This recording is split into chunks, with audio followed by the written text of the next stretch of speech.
Subscribe Indian News Analysis channel and press the bell icon for the latest defense updates. आईने हिंदी के एक नए episode में आपका स्वागत है, जहां आपके लिए लेकर के आते हैं डिफेंस सेक्टर से जुड़ी टॉप अपडेट्स को। और आज के इस वीडियो में हम बात करेंगे सतोशी सुजुकी, जो कि जापान के एम्बेसडर हैं, उनके एक बयान को लेकर के। दोस्तों,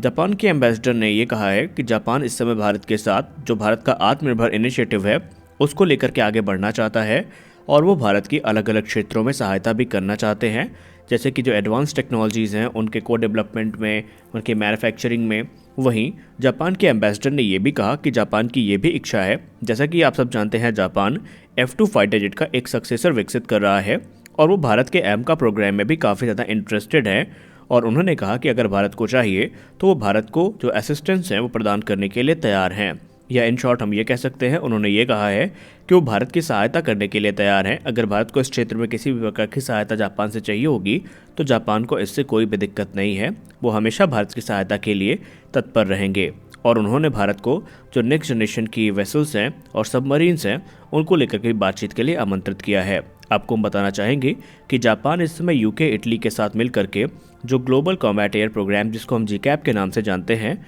जिसके अंतर्गत 6th जेन फाइटर का निर्माण किया जाना है, उसको लेकर के आगे बढ़ रहा है और यूके इस प्रोग्राम को लीड कर रहा है। और उन्होंने भारत को कई 6th जेन फाइटर की जो टेक्नोलॉजीज़ हैं वो ऑफर भी करी हैं, जिसमें इंजन्स भी शामिल हैं।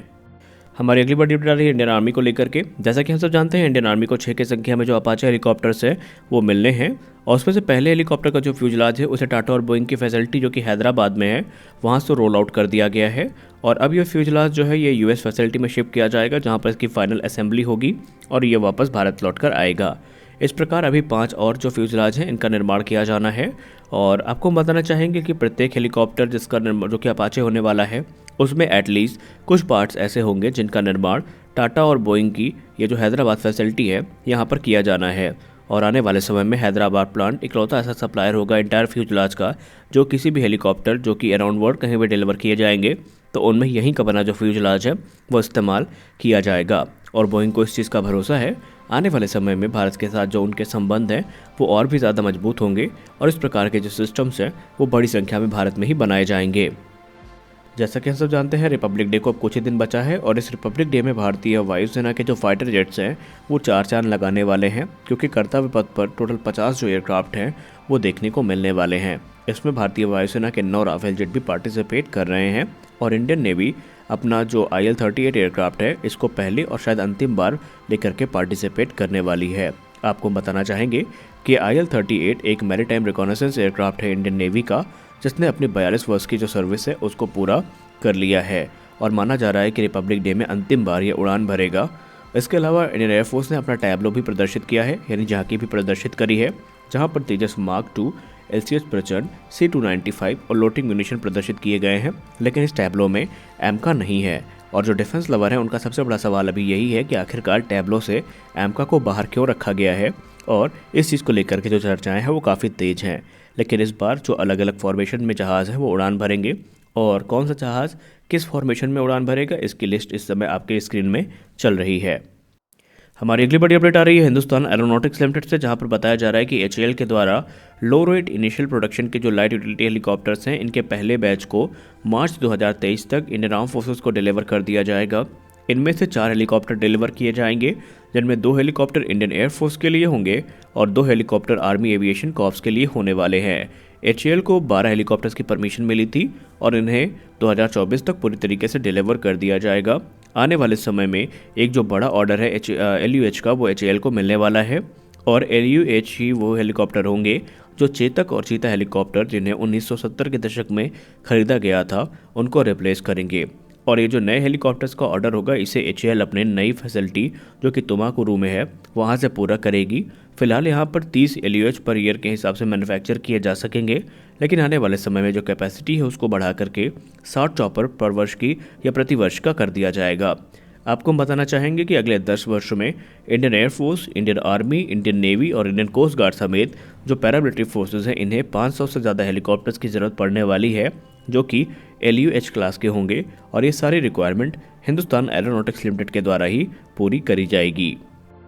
दोस्तों, हम सबको ये बात अच्छे से पता है कि भारतीय वायुसेना में जो फोर्स मल्टीप्लायर हैं और फाइटर एयरक्राफ्ट हैं उनकी कमी है और इस चीज़ को हाल ही में खुद भारतीय वायुसेना प्रमुख ने द वीक को दिए गए इंटरव्यू के दौरान एक्सेप्ट भी किया है। लेकिन इसी बीच एक अपडेट आ रही है एमआरएफए को लेकर के, जहां पर बताया जा रहा है कि एमआरएफए को लेकर के जो कार्य प्रगति है वो काफ़ी तेज हो गई है और यहां पर अब वो प्रोसीजर जो काफ़ी लंबे हुआ करते थे उनको शॉर्ट भी किया जा रहा है। दरअसल इंडियन एयरफोर्स एमएमआरसीए में की गई गलती को दोहराना नहीं चाहती है। एमएमआरसीए 1 में जो एयरक्राफ्ट मैन्युफैक्चरर्स थे उन्होंने जो अपने प्रपोजल भेजे थे, आपको जान के आश्चर्य हो जाएगा कि उनकी स्क्रूटनी करने में ही भारतीय वायुसेना को एक लंबा समय लगा था और इसीलिए एमआरएफए में अब भारतीय वायुसेना अपने रिक्वायरमेंट्स को लेकर के और भी ज़्यादा स्पेसिफिक हो रही है और जो चुनिंदा एयरक्राफ्ट मैन्युफैक्चरर्स हैं अब उनके द्वारा दिए गए प्रस्ताव को ही भारतीय वायुसेना कंसीडर कर रही है।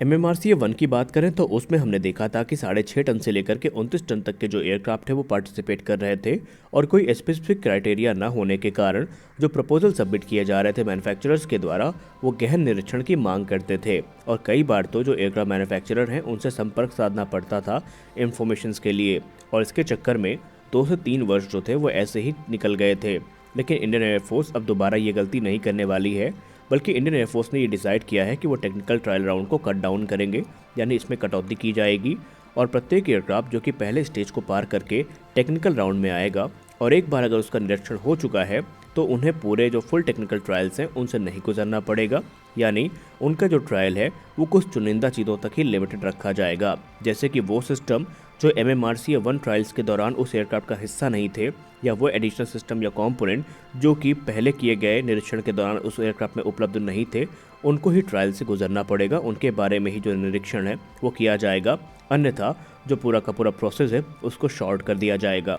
हमारी अगली बड़ी अपडेट आ रही है जेन सेंट्रल से, जहां पर यह दावा किया जा रहा है कि इंडियन आर्मी ने इजराइल बेस्ड जनरल रोबोटिक्स के pitbull remote control weapon station पर अपना इंटरेस्ट प्रदर्शित किया है और इस बात को खुद जनरल रोबोटिक्स के सीईओ शहरगाल के द्वारा कंफर्म भी किया गया है, जहां पर बताया जा रहा है कि इंडियन आर्मी और इंडियन नेवी दोनों ने इस रिमोट कंट्रोल वेपन स्टेशन को लेकर के अपना जो इंटरेस्ट है वो प्रदर्शित किया है। पिटबुल एक light weight remote control weapon station है जिसे 7.62 mm और 12.7 mm की जो मशीन गन है उन्हें माउंट करने के लिए डिज़ाइन किया गया है। ये अपने साथ 40 mm AGL electro optical sensor और दूसरे पेलोड्स को भी कैरी कर सकता है। ये दूसरे रिमोट कंट्रोल वेपन स्टेशन से कितना अलग है इसको आप इस तरह समझ सकते हैं कि इसमें स्मार्ट आर्टिफिशियल इंटेलिजेंस को भी मेंटेन किया गया है, जो कि इसे काफ़ी ज़्यादा अच्छी जो अवेयरनेस है वो प्रदान करता है अपने सराउंडिंग की। और इसके अलावा इसमें कई ऐसे एडवांस फीचर हैं जो कि इसे दूसरे रिमोट कंट्रोल वेपन स्टेशन से अलग भी करते हैं। वहीं ये जो pitbull remote control weapon station है इसे सॉफ्ट और हार्ड किल जो मेजर हैं, खासकर काउंटर ड्रोन सिस्टम है, उनसे इक्विप भी किया जा सकता है। हमारी अगली बड़ी अपडेट आ रही है इजिप्ट को लेकर के। रिपोर्ट्स में बताया रहा है कि इजिप्ट की स्टेट ओन जो अरब ऑर्गेनाइजेशन फॉर इंडस्ट्रियलाइजेशन है उसने कोरिया एरोस्पेस इंडस्ट्रीज के साथ एक डील को साइन किया है और ये डील साइन करी गई है F-50 एयरक्राफ्ट के लोकल प्रोडक्शन को लेकर के। माना जा रहा है कि यहाँ पर इजिप्ट ने कोरिया के साथ ये जो एग्रीमेंट है उसको साइन किया है, जिसके अंतर्गत 100 जेट तकरीबन यहाँ पर खरीदे जाएंगे, जहाँ पर 70 जेट्स जो है वो लोकली मैन्युफैक्चर किए जाने हैं। दरअसल इजिप्ट अपने जो पुराने ट्रेनर जेट्स हैं जिनकी 100 की संख्या बताई जा रही है उनको रिप्लेस करना चाहता है और इस रेस में भारत का जो लाइट कॉम्बैट एयरक्राफ्ट तेजस था वो भी शामिल था और भारत ने इसके लोकल प्रोडक्शन का भी ऑफर इजिप्ट को दिया था, लेकिन इजिप्ट इस समय F-50 के साथ आगे जा रहा है। तो आपने वीडियो को अंत तक देखा, इसके लिए आप सभी का बहुत बहुत धन्यवाद। मिलते हैं अपने अगले वीडियो में कुछ और इंटरेस्टिंग अपडेट्स के साथ, तब तक के लिए जय हिंद।